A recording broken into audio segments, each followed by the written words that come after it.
Hello and welcome to my handing of the Streaming Worlds assignment.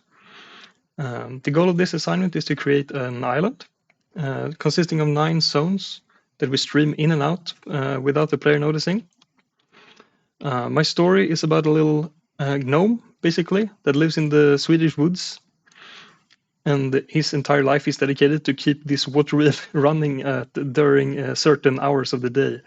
And he is going to have an unfortunate accident where he falls off the island and he desperately needs to get back to his home. So he's going to fall down and land in the woods down here. So let's jump straight into the game and see what I have come up with. Oh, full screen. There we go. So we start here at the top. A little cinematic. Can see the water wheel running, but oh no, the wind grabs a hold of him and he falls down. Oh no, straight into the woods. Unlucky. So that sets up a little something to work towards. So we want to get back up. You can see our home right there. Nice red contrast. We start in this zone right here at the shore of the island. So we have a little path here we can follow. We know our goal is up there. Turn to our left. The player is greeted by this line. We have the logs leading over the water, and over there is some sort of cave. We also have another red house over there, so I think this is a pretty good way to go.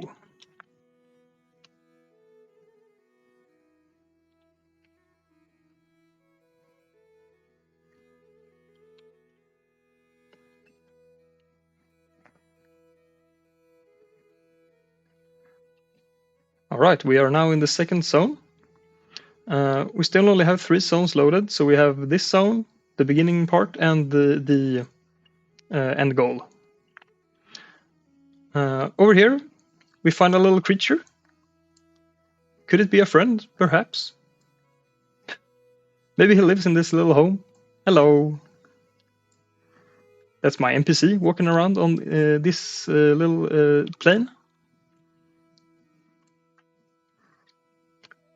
When we continue, we walk through this cave, and this is where the first loading happens. So right there, I unload part 5, and we continue over here, and now this part is loaded. Now the sun is starting to set, and it's getting really, and we get a really, it's gonna get really dark and spooky in the woods. But luckily for us, we're a handy gnome. We have our little torchlight with us. So we continue exploring here, and now it gets really dark. It gets a bit hard to see during the transition, but we get this beautiful night sky, very fitting of the Swedish woods. When we keep going through this mushroom area, there we can see the moon rising, and now it's gonna get real creepy, because there's something wrong with these woods. Ideally, I would like the squirrel to warn the player about the woods. I didn't have time to implement the dialogue, unfortunately. But we go over here, we see a light. And now we're going to see something real creepy here.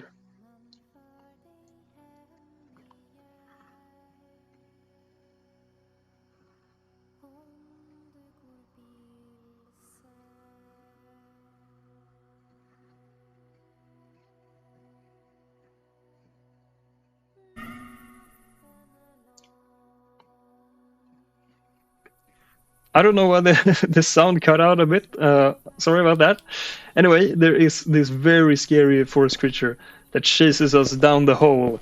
And now we are in the very dark part of the island. If the player looks back, we can see the hole we come from. Some sort of warp hole exists in these woods. Now it's really dark, really foggy, we can't see a lot. We only have 2 zones loaded right now. It's zone 7 and 8, as you can see. There are some skulls hidden in the woods here. Maybe some giants lived here. There's a little mishmash of things happening in this dark part of the woods. We have this abandoned road as well with some street lights. And if we continue here, one of them is, yeah, trying to get our attention. So we continue. You can see this bus right here. Player goes in. And this is where we unload and reload the next part.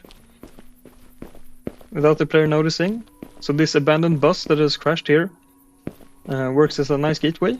And now we arrive here. If we look over there, whoops, we can see the end goal. Getting nice frame of it.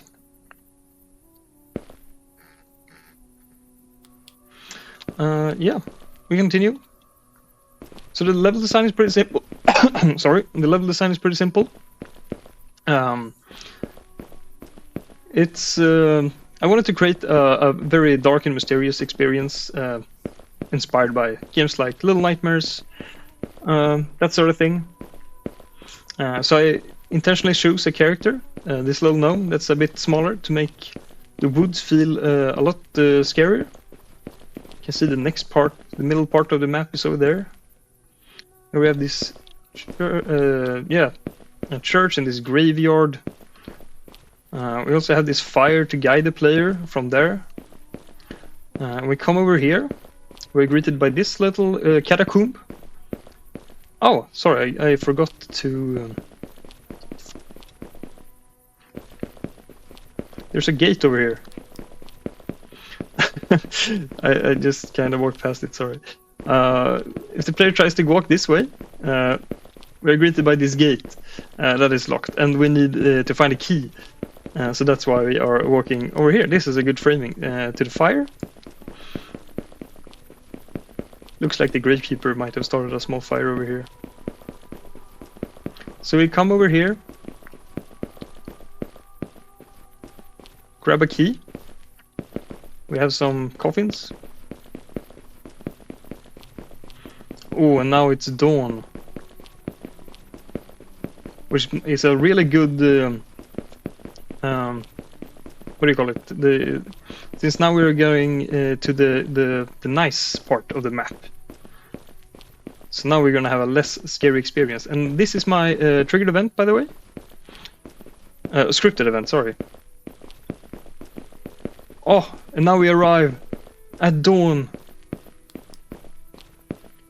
And we can see the home. Wow. Here we get a good framing of it. The wheel. But we also have something else interesting here. A fire. If you keep walking, following the path here, we can even see the scary creature from the woods before.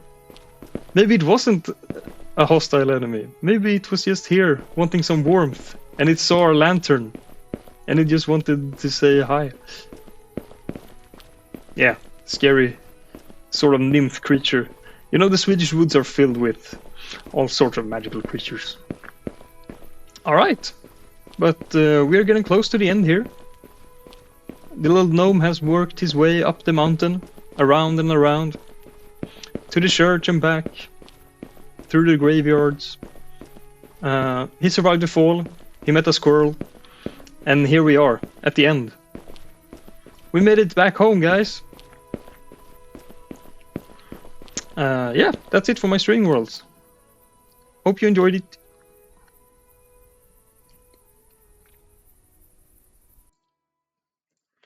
Alright, I noticed I have a few minutes left over, so I'm gonna talk about a bit more about the map, some decisions I've made, and so on.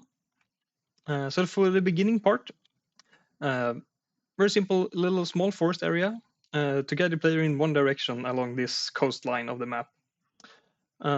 The fun part was that I wanted to have a lot of world building, with the theming of the island being a very cozy place, but at the same time a super dark and scary during the nighttime. So this squirrel is not scripted yet, but he's supposed to inform the player about the dark parts of the island, which is the reason why I gave him a little home. So he's actually he's supposed to have a bit more of an important role than what he actually has. Yeah, yeah, the next part over here. So now we don't have the time or the day cycle running, so it's not going to be as scary when we go over here.